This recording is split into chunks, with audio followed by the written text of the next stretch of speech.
using your magic trick when you're doing a stage hypnosis? Or? I did for a while, mainly just to loosen up the audience, because a lot of times when you do shows, people are very skeptical of the whole hypnotherapy thing in the first place. They're skeptical, but the truth is, with hypnotherapy, you're pretty much doing it yourself. You have to really want to change for it to work. What is the difference between a stage hypnosis and the regular hypnosis? Well, the difference is when you're doing stage hypnosis, you're doing it to entertain. When you're doing hypnotherapy, you're doing it for change. You're trying to change something in a person. But when you're doing a stage show, you're really trying to have all the aspects of putting on a good show. So you're going to pick people that are going to be a little more of a ham on stage that are really going to help the show.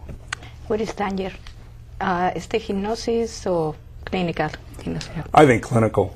It takes a lot more time, and a lot of it can be very serious. And I never really chose to get into some of those aspects. What I really like was the self-esteem issues of hypnotherapy, weight loss, image.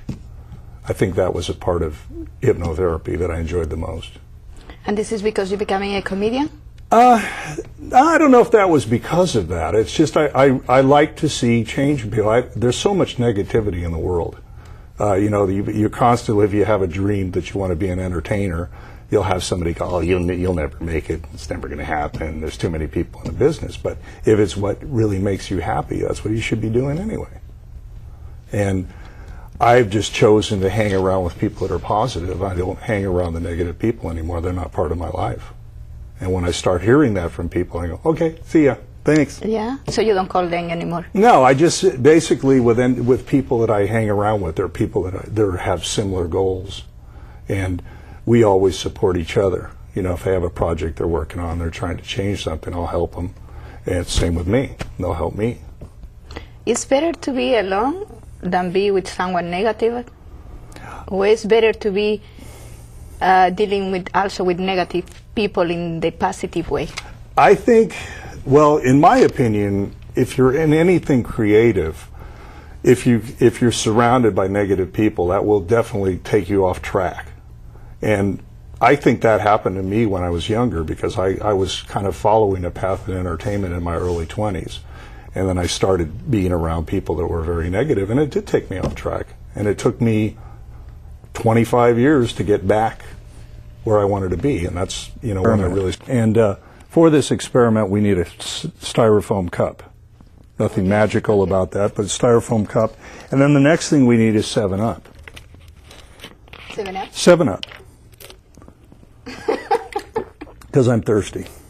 Now we're going to put the 7-Up in this styrofoam cup just like this.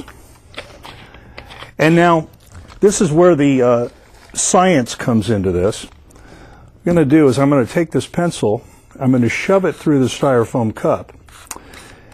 And this is where the scientific principles come into play. See, there's nothing leaking out, right?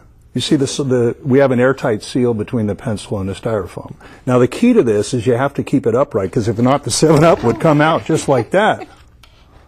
Wow, that's amazing, isn't it? Now, this is where the magic comes in. I'm going to take this bag, I'm going to put the 7-Up in here, snap my fingers, and magically turn it to a bottle of Coke. Let me see. Okay, I'll put it back in. I'm going to snap my fingers, change it right back to 7-Up. Okay, you want me to continue with this? Because this can go on for the 30-minute show. I'll put it back in. I'm going to snap my fingers, change it back to Coke. You keep trying to look in the bag. Okay, I'm going to put it back in. I'm going to snap my fingers, change it back to 7-Up. Okay. Okay, I know you're a skeptic. You don't believe in any of this. I know what you're thinking. You think that I have 2 bottles, and I'm switching it back and forth. It's probably what the audience thinks as well. Now, I'll show you that it is empty. Look. See, it's empty. Yeah? Well, yeah, because you think I'm holding, but no, really, it is empty, see? Empty bag. Okay.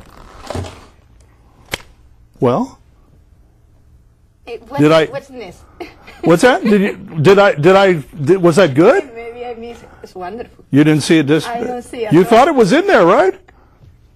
I don't see it. Okay, there you go.